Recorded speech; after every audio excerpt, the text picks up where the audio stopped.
Sizi və tamaşaçıları salamlayıram, hörmətli rəhmənlər.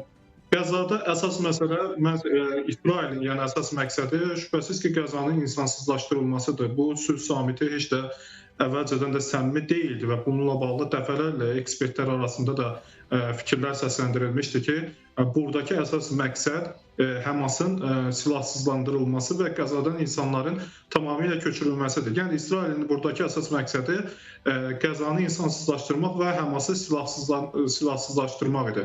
Netanyahu hökumətinin daha bir məqsədi isə Həmasın əlində olan İsrailli əsirlərin azad edilməsi idi. Həmin əsirlər azad edildikdən sonra artıq öz həqiqi məqsədlərini həyata keçirmək niyyətlərini ifadə edə bilərdilər. İndi Qəza ilə bağlı yenidən İsrail tərəfindən müxtəlif variantlar irəli sürülür və burada Türkiyənin iştirakının məhdudlaşdırılması istiqamətində addımların atılması tövsiyə olunur və görünür ki, Amerika Birləşmiş Ştatlarının həm vitse-prezidenti, həm dövlət katibinin İsrailə səfəri zamanı bu məsələlər geniş şəkildə müzakirə ediləcək.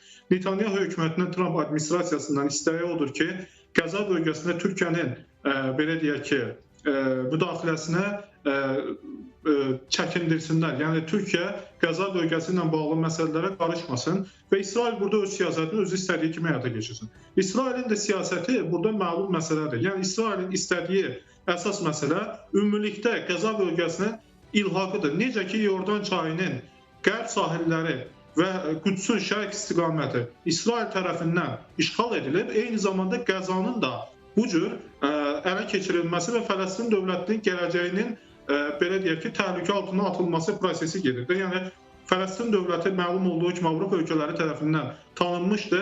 Əgər bu ərazilər, hansı ki bunlarda yaradılması nəzərdə tutulan Fələstin dövləti bu ərazilərdə yaradılmalı idi. Artıq torpaqları olmadığı üçün bu dövlətin yaradılması planı da məhvə sürüklənir. Yəni Netanyahu hökumətinin həyata keçirmək istədiyi məqsəd odur. Zaten Trump administrasiyası hakimiyyətə gəldiyi zaman 2025-ci ilin yanvarında Donald Trumpın Qəza ilə bağlı belə bir planı var idi.